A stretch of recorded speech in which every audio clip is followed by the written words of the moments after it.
Many churches and communities deal with this dilemma. Are we safe havens for people in need, or are we places that encourage growth and spiritual and emotional sustenance?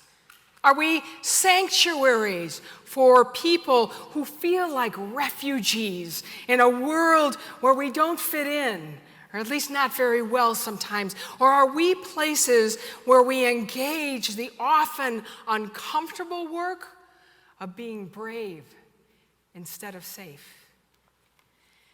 This concept of safe space, it comes out of the 1970s. In the 1970s, the LGBTQ movement found that there were people among us who needed safe space.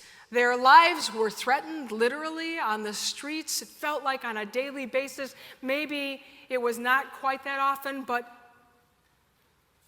maybe it was. And we said, we need safe space. We need a space where all of us can get together and look and say, how are you dealing with this? How do you get up in the morning knowing that there's going to be somebody out there trying to get you? How does this work for you? And the LGBT community said, let's create a safe space for you guys to talk about this so that you can be together and move forward, knowing that somebody's got your back. But safe space, I don't know if you've noticed this or not, that term safe space has morphed into something really different now. 1970s, zoom forward to 2019, a lot of people ask for safe space nowadays. A lot of people ask to be able to be safe. I just want a place where I can be comfortable. Would you give that to me? But here's the problem. If you're asking for safe space, when the space that you inhabit mostly in your world is pretty safe, then what you're really asking for is only to be comfortable, is only to live in a space where no one ever disagrees, where no one ever challenges who and what you are, a space where you can believe that everything that you have built up about this world and about yourself is true. If that was true, I'm 130 pounds, and you can't talk me out of it. Thank you very much. Today, we're going to talk about, though, spaces that instead of being safe, are brave. A brave space where people agree to be introduced to new ideas and orientations, sort of like the people who are going through beloved conversations, if anybody here is or has gone through that, have gone through. It's a space to take risks, new ways of thinking and being in the world. Brave space is decidedly not devoid of challenges. It is not a place of perfection. I thought there was some place where I could be perfect. I don't know if anybody else struggles with perfection, but I do. It's not a place of known outcomes. Instead, it is a place where with compassion, we welcome challenges as a necessary part of our growth. It sounds maybe a little easy coming from the pulpit, but creating brave space means things like practicing being uncomfortable. Practicing being uncomfortable. What? You're going to disagree with what I've just said? Ooh, please don't tell me that I'm wrong. Oh, gosh, I looked this up on Wikipedia. It's where we learn what provokes fear in us. I hate driving in foreign countries because I always feel lost. And for me, feeling lost is like, it's totally disorienting. But it's my own personal fear. Am I in trouble when I'm in foreign countries driving? Well, maybe, but maybe other people are. But discerning what really makes us afraid, so that when we're discerning if we are afraid, we can figure out, is this fear or is this just anxiety that my world is a little bit shaky right now? We create these spaces so that we can strengthen our listening and following muscles. I know that's maybe one of the hardest ones.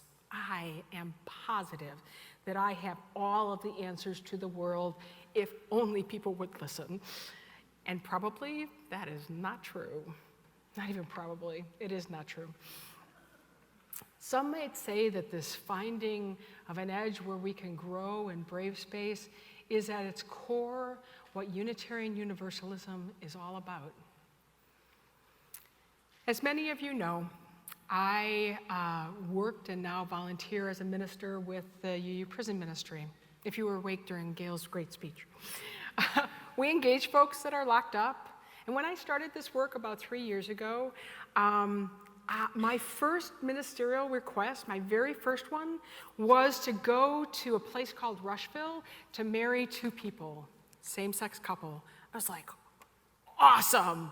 I got this going on. This is my job now. This is me. Fabulous. And, I wanted to be a part of it all, affirming people's humanity, listening for people who had long been discarded by the world, right? It was there. And then I found out that Rushville is a detention center for people who are getting treatment after having served their sentence for sexually violent crimes. I'm ashamed to say that it took me 6 weeks to write back a letter. I wrestled, right? What does it mean? What does it mean to take care of somebody who is taking treatment for being sexually violent? I don't know about other people in this room. I have a history. My family has a history. I'm a survivor of sexual violence. What does it mean for me to be in the midst of caring for somebody else when they may have committed a crime that is unhealable?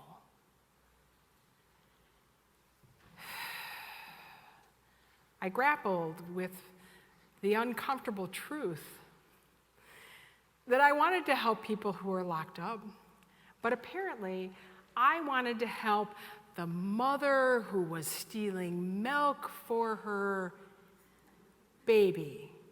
I wanted to help the person who was incarcerated because they had, or was locked up because they had lent a car to somebody and that person had gone off and murdered somebody. Accountability charges, look them up.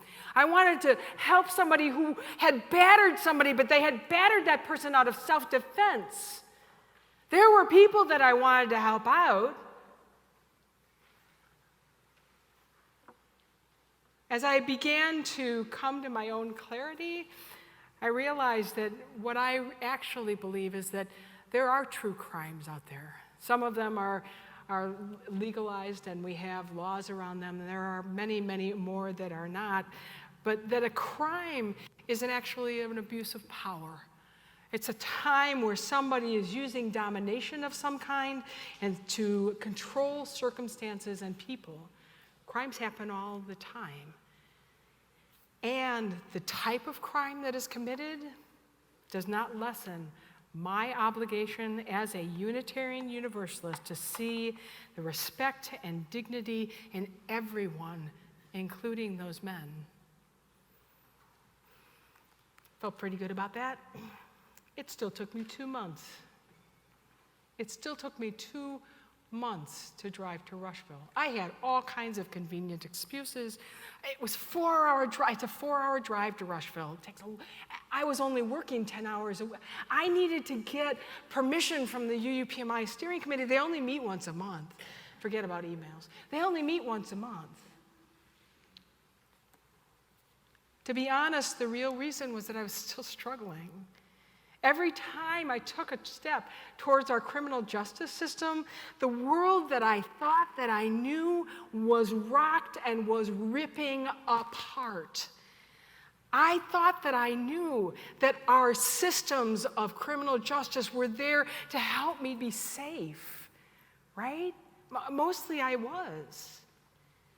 But now I know that they are mostly used to alienate and maintain an illusion of safety and comfort for only a certain segment of people.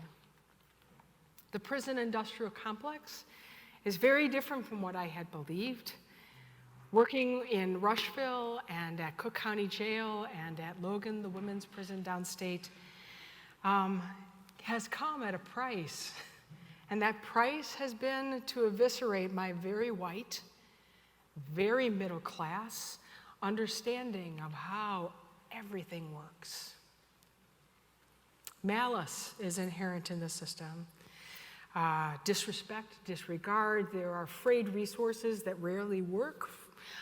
There are guards and correctional officers who berate and threaten people in our presence. So this is when volunteers are there for no discernible reason, and it leaves me always thinking, what are you doing when we're not here, right? There was a person in one of our circles who was told that they should try harder next time when they were cutting themselves. And above all, there is this surety that every individual that somehow gets sucked into this system will ultimately end up spending some time in a solitary confinement cell. I believe it's to break people so that they're easier to handle. Rushville is called a detention center, but it really is a prison. The visitors are approved or not.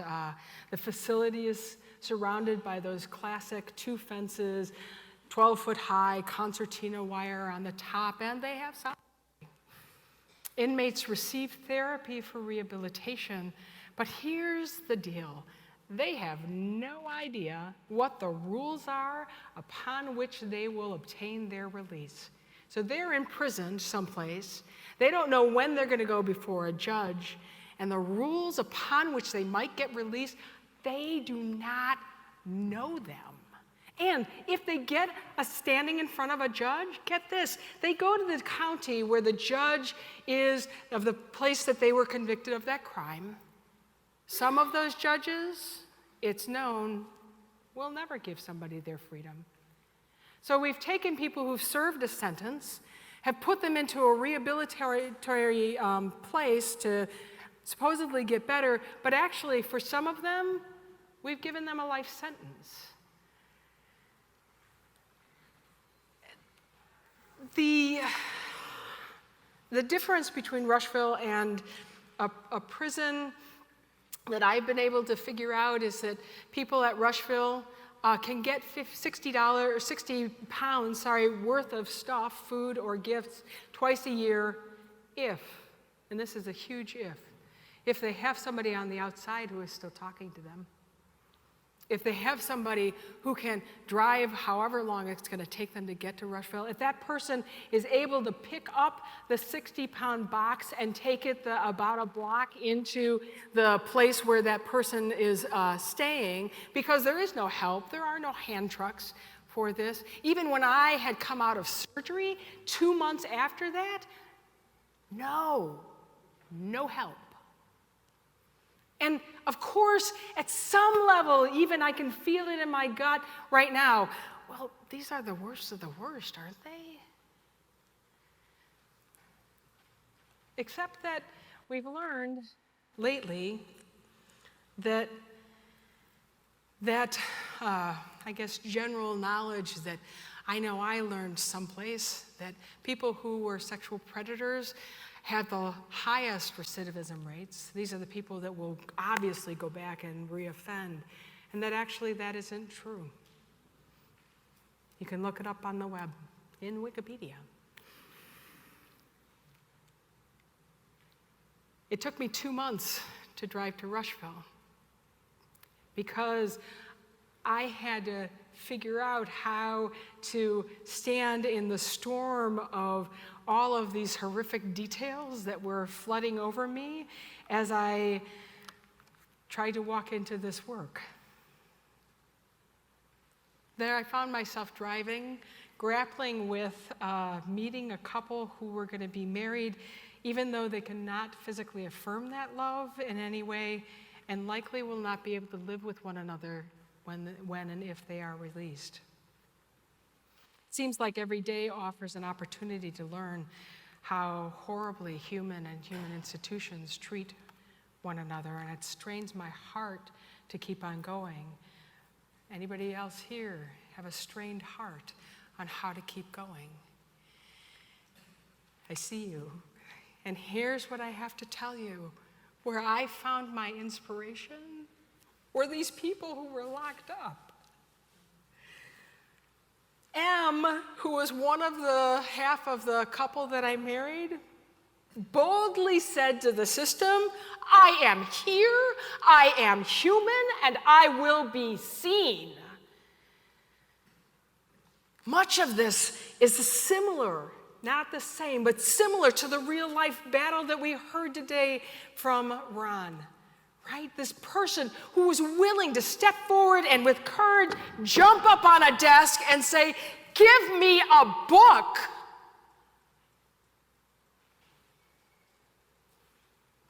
Give me a book.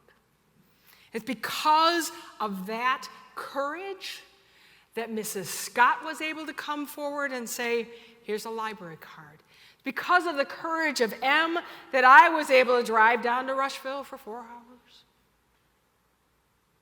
and stand with people as they got married and affirmed their love for one another.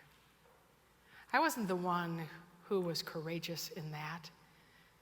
I was the one who was able to step into that courage and make brave space. It may seem like something that we can do by ourselves. We've got that great myth of individuality and, exceptionalism. We love ourselves so much.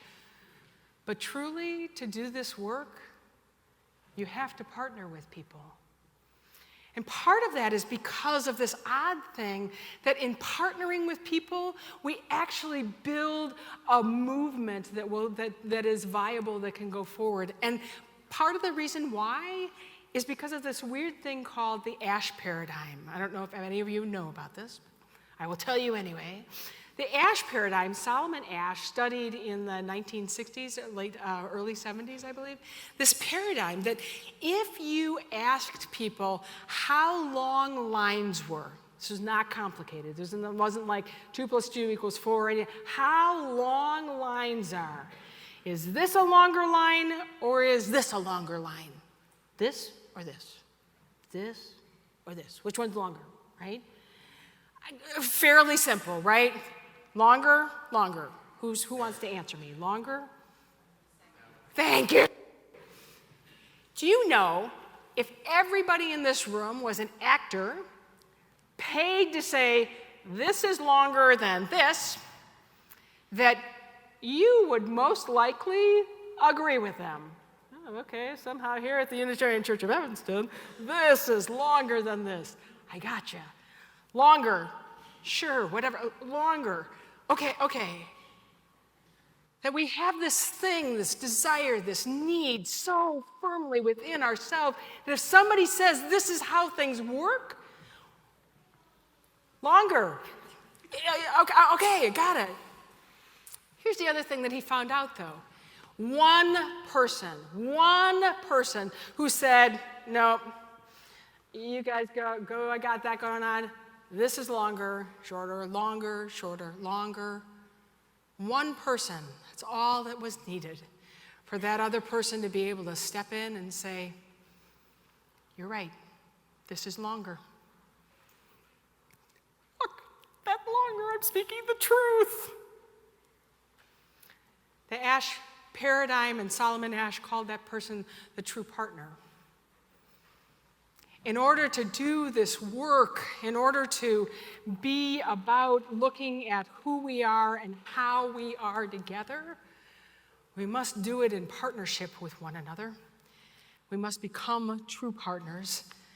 And in becoming true partners is exactly what Mrs. Scott and potentially what I did with M and his partner. I'm not creating the brave space. I'm actually stepping into it because somebody else has created it for me. How can we take this lesson into our lives? I mean, really, how do we do that? Because I don't know if you've seen the news lately. Perhaps you're living in a bubble. If you are, please let me know if there's space. Because I would like to be there too. But our country is under attack right now. Right? Democracy is under attack. Every day there are new, count them, new, not old, new ways that things are getting just wild. And here's the truth. For most of us within this room, This is still a head conversation. There are people at the borders of our country, children included, who are in cages because of this. This is not costing us. The ramp up of violence in some of the areas of our city and in around the country is astounding. I have a very good friend who's doing work looking at the history of anti-Semitism. And I've asked him, is it this bad? And he says, yeah, it's bad. If you are a person of color, black or brown, people who are living on the margins, this theoretical, gosh, I'm afraid of that, is real. So how do we figure it out? How do we here who have relatives safely figure out how to make brave spaces so that other people who need safety can be safe here? And I want to be really clear. I'm not just talking about the prison industrial complex. This is something that's near and dear to my heart, but I'm talking about racism and racialized injustice. I'm talking about immigration. I'm talking about classism. I'm talking about all those isms that cost people their lives. We have to become brave spaces so that other people can survive. As you use, it might feel really comfortable being countercultural. We're good at this. I like to call myself a heretic all the time. But if all we're doing is gathering in spaces where other countercultural folks are and feeling good about it, we're not doing our work. Here, where we should be demanding of one another that we be our best selves. Don't you wonder what it would look like if your progressive or liberal ideas were actually questioned? If there were actual brave spaces where you could practice the art of dissent. I don't know, maybe you use herbicides on your garden. Please don't hit me. Right? Maybe you don't always compost. Maybe you have said things that you could not imagine that you were saying, but there they were tumbling out of your mouth anyway. Maybe you were on a bus someplace, this never happens, somebody says something and you think, somebody should say something about that. But you didn't. Anybody in the room? We need brave spaces where we can bring our mistakes, where we can bring the places where we know that we have failed to bear so that we can learn how to be better and how to be brave so that other people can be safe. This community has been doing so much. I know that you work. I know you've got a Black Lives Matter sign out there, which is fabulous. And it is not the end, right? It's not the end. It probably never will be the end. That's the sad thing that I have to tell you. But together we can make this a better place for all of us. So here's the thing. Learning might be a place to begin. We love it. Oh, Karen, would you give me a book that I could read? That'd be great. Oh, wait, no, not a book. Do you have a movie? I'd watch a movie. A movie would be podcast. If only you gave me a podcast, I would know. Articles are fabulous. Just give it to me. If only you just give me more. Learn. I have been a Unitarian Universalist my entire life. I know how much we love learning. But if you don't actually action that, if you don't take the courage to do something with what you've learned, we miss half. I thought that I was great. I'm going to step into this role as Minister of Prisons. Mwah. 2 months it took me. We have opportunities for you to break through the reverie. Work with people. Join the people who are standing in solidarity with people who are returning citizens and circling those people. helping them with their daily life. It is amazing and hard and really time-consuming work. Work with people who are going into Cook County Jail to help people to retell their stories so that they can know who they are as they're moving forward. Work with people who are pen pals. Because I'll tell you, like on October 20th, there we go, plug. I can tell you that any one of those will bring you quickly into the questions of, do I tell them my name, my real name? What do I do there? Am I safe? Is my family safe? What if I find out what their crime is? And what if I don't like what they've done? All of these questions will come forward really quickly and will invite you into a space where you can examine who you are and how it is that you live within this world. I'm not demanding that you come to the place that I am. You don't need to come here. What I'm asking is that you take it beyond your head and move it into what your lived experience is. Because it's in that lived experience that you will begin having that same world start shattering. And I'm sorry, but what a beautiful thing that would be. To actually live in this world as it is. Not in the world that we've created or the world that we have been brought to believe exists. Shatter your world a little. Let the cracks come. And then bring your heart and your soul and your questions here so that brave space could be made for others. It is here, changing the world. How often I wanted to change the world. But the first step in changing the world, this is one of the things I just learned this week. I am totally into taking steps 2 and 3. It's that first one that sort of sucks.